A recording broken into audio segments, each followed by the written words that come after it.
18 নম্বর আয়াতে বলছেন ইন্নামাল মুমিনুনা আল্লাযীনা আমানু বিল্লাহি ওয়া রাসূলিহি থুম্মা লাম ইয়ারতাবু ওয়া জাহাদু বিআমওয়ালিহিম ওয়া আনফুসিহিম ফি সাবিলিল্লাহ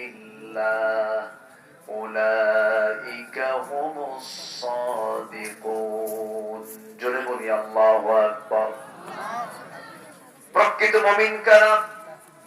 আল্লাহ রাব্বুল আলামিন প্রকৃত মুমিনের কিছু চিত্রায়িত করেছেন। এক নম্বরে ঈমানদারের এক নম্বরের চরিত্র হলো যারা ঈমান আনবে, ভালো করে যারা ঈমান আনবে আল্লাহর উপরে, নবীর উপরে।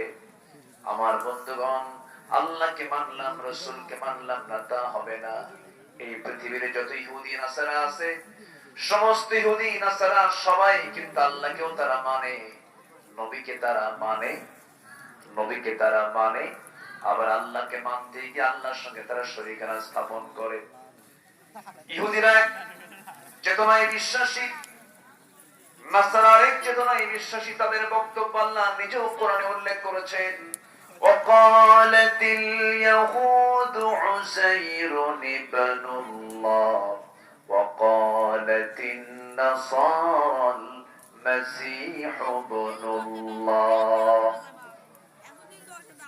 ইহুদিরা বলে উযাইর হলো আল্লাহর ছেলে, নাসারা যারা খ্রিস্টান তারা বলে ঈসা হলো আল্লাহর ছেলে। এই হলো তাদের কল্পনার কথা, তাদের মুখে যা আসে তাই তারা বলে ফেলেছে, কোনো যুক্তি নাই, কোনো দলিল ভিত্তিক কথা তারা বলে নাই। যালিকা কাউলুহুম বিআফওয়াহিহিম, মনে যা আসছে তাই বলে ফেলছে। কিন্তু আমার আল্লাহর তো কোনো সন্তান নাই, আল্লাহ কারো থেকে জন্ম হয়ে আসেন নাই। তার সুন্দর পরিচালনা রব্বুল আলামিন সূরা ইখলাসের মধ্যে দিয়েছেন। যারা পারেন আমার সঙ্গে ঠোঁট মিলিয়ে বলুন কুল হুয়াল্লাহু আহাদ আল্লাহুস সামাদ লাম ইয়ালিদ ওয়া লাম ইউলাদ ওয়া লাম ইয়াকুল লাহু কুফুয়ান আহাদ। আল্লাহ এক, আল্লাহ স্বনির্ভর, আল্লাহ কাউকে জন্ম দেন নাই, কারো থেকে জন্ম হয়ে আসেন নাই। তার সমকক্ষ পৃথিবীতে আর কেউ হতে পারে? আসতে বলবেন না, পারে? পারে না। সেই ইহুদি খ্রিস্টানও কিন্তু আল্লাহকে মানে, কিন্তু মানতে নিয়ে তারা শিরকের সাগরে হাবুডুবু খেয়ে ফেলেছে, আল্লাহর সঙ্গে তারা শরীক করে ফেলেছে। এজন্য তাদের ঈমানটা নাই। শুধু আল্লাহকে মানলেই হবে না, আল্লাহকে মানার পাশাপাশি রাসূলকে মানতে হবে, কিতাবকে মানতে হবে, আখিরাতকে বিশ্বাস করতে হবে, তাকদীরকে বিশ্বাস করতে হবে।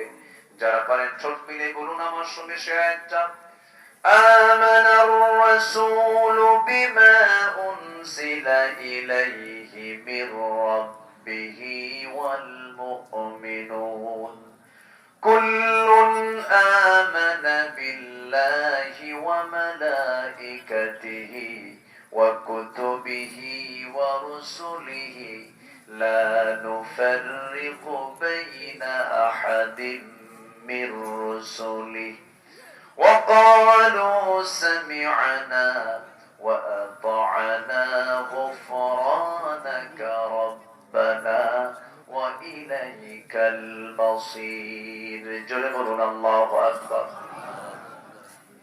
ঈমানের যতগুলো দিক আছে, কোন একটা দিক অমান্য করলে তার ঈমানটা নষ্ট হয়ে যাবে, ঈমানটা তার বাজেয়াপ্ত হয়ে যাবে। আল্লাহকে মানলাম, রাসূলকে মানলাম না, আবার রাসূলকে নামাজে মানলাম কিন্তু রাষ্ট্রে মানলাম না, সমাজে মানলাম না, এমন মুসলমান তো বুঝি বাংলার জমিনে নাই। আসতে বলবেন না, আছে না নাই? শুধু সস্তা সস্তা সুন্নাত মানবে, তার বাংলা সুন্নাত মানবে না, আছে না? সস্তা সস্তা সুন্নাত মানবে, দুপুর পরে ঘুমানো, মেসওয়াক করা, মিষ্টি খাওয়া, পাগড়ি দেওয়া, এরপরে মেসওয়াক করা, ঢিলাঢুলা কাপড় চোপড় পরা, আতর লাগানো, সুরমা লাগানো। আমি এই সুন্নাহগুলোকে আমি দুর্বল বলছি না, এই সুন্নাহগুলোকে আমি ইনকার করছি না, অবশ্যই এগুলো সুন্নাহ। কিন্তু একটা কথা জেনে রাখবেন, চোখে সুরমা দেওয়া সুন্নাত আর একামতে দ্বীনের কাজ করতে গিয়ে দ্বীন প্রতিষ্ঠার জন্য দাঁত ভাঙলে সুন্নাত এক হতে পারে না। আসতে বলবেন না, জোরে বলুন ঠিক কিনা? চোখে সুরমা মুনাফিকও দিতে পারে, মিষ্টি মুনাফিকও খেতে পারে, দাড়ি মুখে মুনাফিকও রাখতে পারে, কিন্তু মুনাফিক কখনো জেলখানায় যেতে প্রস্তুত হতে পারে না, ঠিক কিনা? সবার কপালে জেল চোটে? সবার কপালে জেল চোটে না, সবার কপালে চোটে না। আল্লাহ যাকে পছন্দ করেন দ্বীনের জন্য সেই জেল খাটতে পারে। কারণ জেলখানাকে আমি জেলখানা বলি না, আমি এটার নাম দিয়েছি মাদ্রাসায়ে ইউসুফিয়া। মাদ্রাসায়ে ইউসুফিয়া, কারণ জেল খেটেছেন একজন নবী যার বিরুদ্ধে নারী কেলেঙ্কারির মামলা দেওয়া হয়েছিল। একজন নবীর বিরুদ্ধে, সেই নবীটার নাম কি বলেন? কোন নবী? তার বিরুদ্ধে এই কেলেঙ্কারির অভিযোগ দেওয়া হয়েছিল। অথচ তিনি কি কোন নারীর প্রতি তিনি আসক্ত হয়েছিলেন? তার মহব্বত ছিল কার সাথে? কার সাথে? আল্লাহর সাথে। কোন জন এক শিল্পী প্রায় 15 বছর পার্লামেন্টে গান গাইল। তো ওর একটা গান ছিল অনেক আগে, এটা প্রায় 2006-7 সালের দিকে আমার কানে এসেছে প্রথম। তার একটা গানের মধ্যে আসছে, যে বন্ধু ইউসুফ হইয়া আমি জলে ঘাড়ে ধুইয়া। দেখছেন কোথায় কি লাগায়? যে বন্ধু ইউসুফ হইয়া আমি জলে ঘাড়ে ধুইয়া, কেমন কইয়া ছুটটা যায় ফাইটটা যায়। এখন ফাটাবে কই? ফাটানোর জায়গা নাই তো। আর পার্লামেন্টের থেকে আউট হয়ে গেছে, কেমন করে চলে গেল দেখেন। সম্মানিত ভাইয়েরা, তাহলে এই জোড়ায় জোড়ায় পাকপাকু পাকপাকু গাছের গোড়ায় গোড়ায় বসে আছে, পুলিশ পাশে দিয়ে দাঁড়ায় বলে ভালো করে করো, আমরা পাহারা দিচ্ছি। ওই জায়গায় কোনো দোষ খুঁজে পায় না। যত দোষ খুঁজে পায় হুজুররা যখন কথাকে উস্কানি উস্কানি, আমরা কি উস্কানি দিচ্ছি? ঠিক কিনা? সব এখানে উস্কানি চুলকানি ওদের। কষ্ট পাচ্ছেন নাকি আপনারা? মাহফিল আসলে কি ইমান মরে না তাজা হয়? বলেন, মরে না তাজা হয়? আর ওই যে যাত্রা, আমাদের চেয়ারম্যান সাহেব খুব ফাইন কথা বলছে, ভালো। যাত্রার অনুমতি না লাগে না, মাহফিলের অনুমতি লাগে, এটা কেমন কথা? সম্মানিত ভাইয়েরা, আমি আল্লাহর কসম করে বলে আমি কোনো দলীয় এজেন্ডা নিয়ে এখানে আসিনি। আমি এসেছি ইসলামকে সামনে রেখে কিছু কথা বলার জন্য। আমার আলোচনা শুনলে যদি কারো কষ্ট হয় তাহলে ভাববো ওটা সুদের পক্ষের লোক, মদের বোতলের পক্ষের লোক, দুনিয়ার দল করো, আল্লাহর দলের কর্মী কখনো কোরআনের বিপক্ষে কথা বলতে পারে না। সম্মানিত ভাইয়েরা, সাইয়েদনা ইউসুফ আলাইহিস সালাতু ওয়াস সালাম তিনি সম্পর্ক করেছেন কাশবার হজ করে জান্নাত পাবেন না, পাবেন না, পাবেন না। জুলুম বন্ধ করেন, জালিমকে আল্লাহ তাআলা জান্নাত দিবেন না। রাগ করতেছেন আপনারা? কোন জালিমকে আল্লাহ তাআলা রেহাই দিবেন না। সম্মানিত ভাইয়েরা, আমরা হকের পক্ষে থাকবো, জোরে বলি ইনশাআল্লাহ, জোরে বলি ইনশাআল্লাহ। তাহলে জেল খাটা ঈমান আর জেলের বাইরে থাকা ঈমান কি সমান? জেলখানার ভিতরের নামাজ আর জেলখানার বাইরের নামাজ কি সমান? জেলখানায় পানি আসবে কি আসবে না? আসতে কয়। জেলখানার সেজদায় পানি আসবে কম না বেশি? বেশি আসবে। আমার বন্ধুগণ, নবীজি ও ঈমানকে রক্ষা করতে গিয়ে সততার পক্ষে, সত্যের পক্ষে ভূমিকা পালন করতে গিয়ে রাসূলও জেল কেটেছেন। দুনিয়ার জেলখানার মতো নয়, আমাদের দেশের জেলখানায় তো ভিডিও পাওয়া যায়। বিড়ি পাওয়া যায় না? বিড়ি পাওয়া যায়, লাইট আছে, ফ্যান আছে, কিছু কিছু কয়দি কয় আমারে জামিন দিও না, কথা বলছেন। টিভিও আছে না, গেছে তো নেই আপু, সব রিপোর্ট দেন, 11 বছর বয়স, 12 বছর বয়স, হুজুর টিভিও আছে।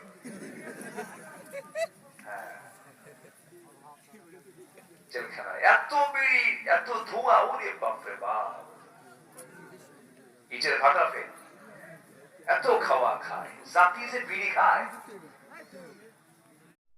الجوع ونقص من الأموال والأنفس والثمرات وبشر الصابرين। আমি তোমাকে পরীক্ষা করব ভয়ের দ্বারা, ক্ষুধার দ্বারা, সম্পদের ক্ষয়ক্ষতির দ্বারা, মালামালের ক্ষয়ক্ষতির দ্বারা, জীবনের দ্বারা পরীক্ষা করব তোমাকে। হে রাসূল, আপনি মুমিনদেরকে সংবাদ দিয়ে দেন, এমন বিপদ যখন চলে আসবে সেই বিপদে মুমিনরা হতাশ না হয়ে বলবে, আল্লাযীনা ইযা আসাবাতুহুম মুসিবাতুন ক্বালু ইন্না লিল্লাহি ওয়া ইন্না ইলাইহি রাজিউন। ঈমানদারের জীবনে কোনো হতাশ নাই, ঈমানদার হতাশ আনতে পারে না, ঈমানদার হতাশ হতে পারে না। যত বড় বিপদ আসুক না কেন, ঈমানদারের মুখ থেকে আল্লাহর জিকির কখনো বন্ধ হবে না, আল্লাহর শুকরিয়া আদায় কখনো 1 সেকেন্ডের জন্য বন্ধ হবে না, আল্লাহর তাসবিহ প্রকাশ 1 সেকেন্ডের জন্য বন্ধ হবে না। এমনকি ফাঁসির মঞ্চে যাওয়ার আগ মুহূর্ত বান্দার দিলের মধ্যে আল্লাহর ভয় থাকবে, আল্লাহর জিকির থাকবে, ঠিক কিনা? এটাই হলো ঈমান। যুগে যুগে যার ঈমান যত মজবুত ছিল তার পরীক্ষা তত বেশি ছিল। ঈমানের পরীক্ষা দিয়েছেন আম্বিয়া কেরাম। আমাদের সবার জাতির পিতাকে বলেন, বলেন জাতির পিতাকে বলেন, আবার বলেন, আবার বলেন, আবার বলেন। বারবার কেন বলতে বললাম একটু বুঝে নেন। কেনা আল্লাহ রাব্বুল আলামিন ইব্রাহিম আলাইহিস সালামকে অনেক পরীক্ষা করেছেন। একটা পরীক্ষার কথা সবার জানা আছে, একজন নবীর বিরুদ্ধে মূর্তি ভাঙার মামলা দিয়েছিল। কোন নবীর বিরুদ্ধে? বলেন বলেন বলেন বলেন। বাপ বানাতো মূর্তি আর ছেলে তা ভাঙতো। বাপ গড়ে, ছেলে কি করে? একই ঘরে। বাবা আসর কি বানায় আর ছেলে কি করে? মুশরিক বাপ মূর্তি বানায় আর মূর্তিগুলো বেচতে, এমন রব, সে রবকে আবার বেচেও খায়। ওদের মধ্যে গৃহযুদ্ধ শুরু হয়ে গেছে। আমি বললাম তোরা থাম, এই বলতে বলতে দেখি একটার মাথাও নাই। বাপ মনে মনে কয় যদি গ্রামার খাটাই, উত্তর তো নাই, উত্তরকে আপনি কি দেব? নবীর ঘরে কেনান, আবার নবীর ঘরে লূত আলাইহিস সালামের বউটা কাফেরা ছিল। বিচিত্র। ঈমান এমন একটা বিষয়ের নাম, বাপ ভালো বলে সন্তান ভালো হবে এমন তো কোনো বিষয় নয়। সব তো আমরা নবীর সন্তান। আমরা এখানে সব বসেছি, আমরা কার সন্তান বলেন? নবীর সন্তান না? আমরা নবীর সন্তান না? অনেকদিন আগে তার উম্মতকে জানিয়েছেন, সাহাবায়ে কেরামকে বলেছেন, ও আমার সাহাবীরা, একটা বিষয় মাথায় রাখবে, কিয়ামতের দিন প্রথম প্রশ্ন হবে আগে নামাজ নিয়ে। এই জবাব দিতে যেন কারো ভুল না হয়। নামাজ কখনো ছেড়ে দেওয়া যাবে না। আল্লাহর কাছে সবচেয়ে বড় অপরাধ হলো নামাজ ছেড়ে দেওয়া। আর আমাদের দেশের সবচেয়ে বড় অপরাধ হয় কিসের অপরাধ বলেন? নামাজ না ছেড়ে, কি নামাজ না ছেড়ে, নামাজ ছেড়ে দেওয়া, নামাজ ছেড়ে দেওয়া, এটাই সবচেয়ে বড় অপরাধ আমার দেশে। কত পার্সেন্ট মুসলমান নামাজ পড়ে বলেন? কোথায় 10%? এমন সময় হুসাইন রাদিয়াল্লাহু তাআলা ছোট মানুষ, মানুষ যতটুকু জুব্বা তার চেয়ে ডবল বড়, বড় একটা জুব্বা, বড় মানুষের জুব্বা গায়ের মধ্যে দিয়ে সে হেঁটে হেঁটে আসতেছে। এখন বলেন হাঁটবে না পড়ে যাবে? বারবার পড়ে যায়, বারবার উঠে। রাসূল দেখতে পেলেন জুমার খুতবা ছেড়ে দিয়া দৌড় মেরে গিয়া হোসেনকে কোলের মধ্যে করে নিয়ে প্রথম কাতারে বসায়া দিলেন। আমার নবীজি রুকুতে যেতেন, হোসেনকে লাফ মেরে নবীর পিঠের উপরে বসতো। সেজদায় যখন যেতেন নবীজির ঘাড়ে পড়ে গিয়ে বসতেন।